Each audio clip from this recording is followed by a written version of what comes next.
Hey guys, welcome back to my channel. My name is Arjun, and with Andor coming to a close like a week ago, I'm gonna rank every single Star Wars season from the weakest to the best in live action. So basically what I'm gonna do is I'm gonna rank them as seasons instead of shows. So Mandalorian is gonna have two separate seasons, and we're gonna have Obi-Wan, Boba Fett, and Andor, and I'm just gonna rank them. Before I share my ranking with you guys, let me know down in the comments, how would you rank all the seasons of the Star Wars television shows? I'd love to know your thoughts. With that said, I'm gonna get started, and at last place for me easily is the Book of Boba Fett.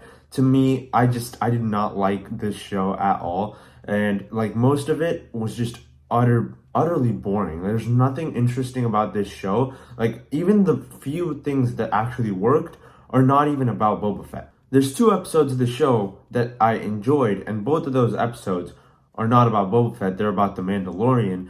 And because of that, I don't think there's anything about this show that remotely works, because even the good episodes have nothing to do with the main plot of what's going on in this story. So it just kind of feels like Mandalorian season 2.5, and because of that reason, it just doesn't really work for me. There's no good action, the CGI, visual effects, all that is really weak, and there's nothing interesting about the story. They feel like they're trying to set something up at the beginning, but as it goes along, it just gets worse and worse, and by the end of it, I was just utterly disappointed, and I don't even like the way that they kind of brought back Grogu, because that undermines everything that they did in Mandalorian season 1 and season 2, because in those two seasons, the whole point of the show was to bring Grogu to someone that's a Jedi, and they do that at the end of season 2, and all of a sudden in a completely different show they bring back Grogu, and now for some reason in season 3 he's just going to be hanging out with the Mandalorian.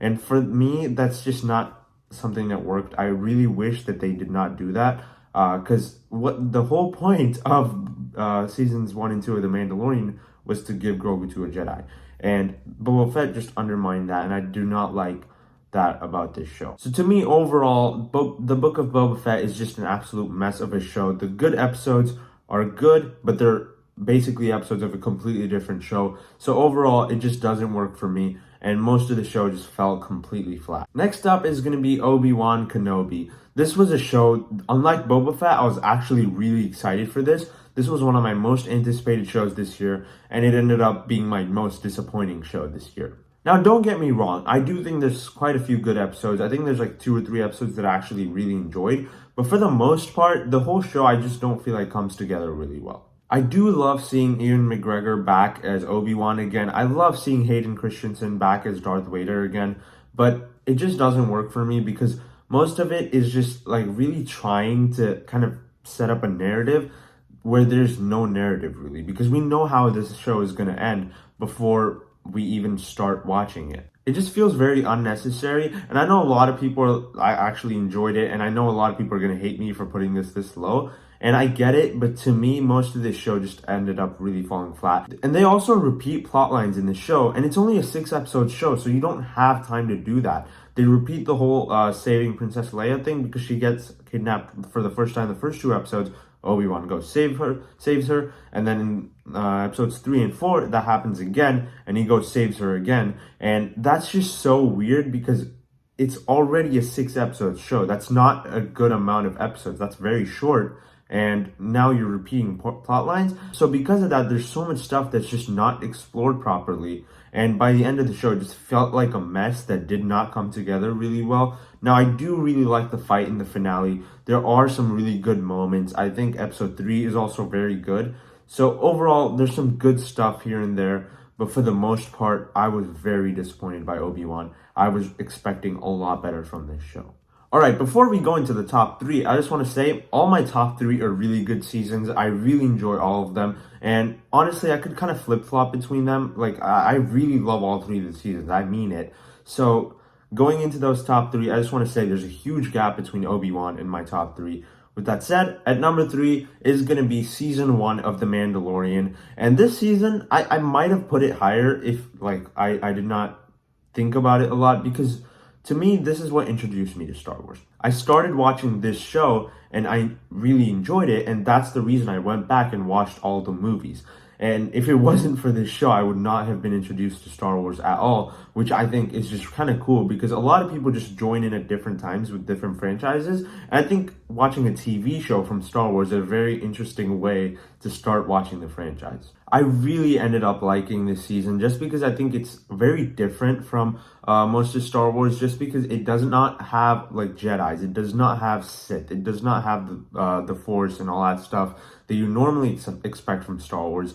And I think in that way it's different enough from Star Wars, but it also kind of has the familiar ground just because you go into planets you've seen before. There's a lot of characters that kind of show up, and obviously that's even more in season 2. But in season 1, just what they do with the character of Mandalorian I think is really cool. Obviously introducing Baby Yoda as we knew him back then is also really cool because he became the most popular thing ever on the internet for a while. So I think that was really cool. Hold on, just give me a sec.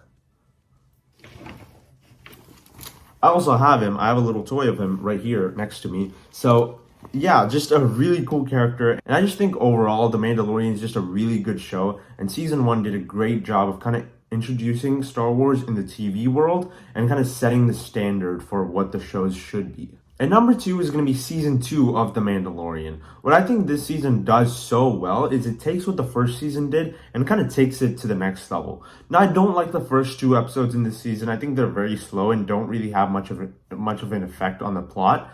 But I really like everything after that. From episode 3 onwards, there's a lot of great action, there's a lot of great moments, there's a lot of cameos for people that are really invested in Star Wars. Now, I've never seen any of the animated shows, that's not my thing really. I did watch The Bad Batch, I did watch Visions, but I'm not like as kind of like familiar with the animated stuff of Star Wars that most people are. So I'm not like the biggest Star Wars fan in the world, I'm just someone that really enjoys watching the movies and the live action shows. So to me, I'm not like when the cameos and stuff popped up, that did not blow my mind like it did a lot of other people. Now Luke Skywalker in the finale, yes, that mind exploded when I saw that. And to me, in a TV show, that was one of the most like vocal and kind of like really expressive reactions that a TV show has ever gotten out of me, which I think is really cool. And just what this season does really well is it just builds upon the first season and kind of takes things to the next level. All the cameos that show up, how they're all involved in the story. I'm really interested to see how this leads into the 3rd season because obviously Mando now has the Darksaber, which is going to put him in conflict with Bo-Katan. And I'm really interested to see what that's going to be like in season 3. And I just think season 2 did a great job of that. And also concluded what the story was setting up really well with Luke Skywalker showing up at the end and them giving Grogu to him. And again, I know Boba Fett kind of erased all of that kind of, but I do still really like what they did here, and I thoroughly enjoyed how this season ended. But at first place for me is going to be Andor. Now, I know a lot of people are saying that this doesn't feel like Star Wars, and I know a lot of people are saying this is the greatest Star Wars thing ever, and although I'm not on either one of those spectrums, I would still say that this is the best Star Wars show to ever come out, just because it does a great job of taking place in the Star Wars world, still us being able to tell Star Wars because of the grand scale, but it's also like very different from Star Wars because it's showing the world from a rebel's perspective, and usually we don't really see that a lot. And I think it's just really cool because we were introduced to this character in Rogue One and we really don't know much about him, and here we get to see more different sides of him. And I think casting Andor is just such a great character, and all the different stuff we do with him and the time we spend with him, now he's one of my favorite Star Wars characters just because he's just insanely good as an actor, and just his performances, everything he like portrays is really cool. And all the different side characters, everyone, I just really enjoyed all of them. I really like how it shows the darker side of the rebellion and what bad things they have to do to get to the point that they are at. And I think there's a lot of great like themes explored there. Obviously with Stellan Skarsgård's character, there's so many different things that he does as a character that are just, they're not the right thing to do, but like he's doing it for a good cause, and because of that you understand where he's coming from. And same thing with Andor too. He also does a lot of things that aren't necessarily the right thing, but I think overall they just found a way to make it all work. And by the end of it, this show just was really satisfying to me. Now, again, I don't think it's the greatest thing ever. I do really enjoy the first few episodes, and I think the ending, the conclusion, is really satisfying. There's a couple of episodes in the middle that I feel like are too slow and kind of go too much to the politics side of things. But overall, this show just did a perfect job of blending in the darker side of Star Wars, but still kind of feeling like Star Wars. And I also think this has the best production value of any of the shows because it really feels like I was watching a Star Wars movie, just because everything, all the visual effects, the way it looks is absolutely beautiful and it feels like it's a movie. All the other Star Wars shows feel like they have a little bit of a lower budget, and because of that, they can't really expand on what they're going for. I don't think Andor feels that way. Andor always feels like it has an interesting story. It always feels like the production value matches what the story is that they're telling. Obviously, the casting is insane. Seeing Andy Serkis in here is absolutely mind-blowing to me, just because we saw him as Snoke in The Last Jedi, but here we actually see his face. Here we actually see him, and I think that's just amazing. And I really loved what Andor did. Although I do think there's some things that could have been better in the middle, and I feel like the ending was kind of abrupt, but overall, I really enjoyed this show, and to me, it is the best Star Wars show. Thank you so much for watching this video, guys. Let me know down in the comments, how would you rank the different seasons of Star Wars television from the live action ones? If you enjoyed my video, be sure to hit the like button and subscribe to my channel for more videos like this. I'll see you in the next one. Bye.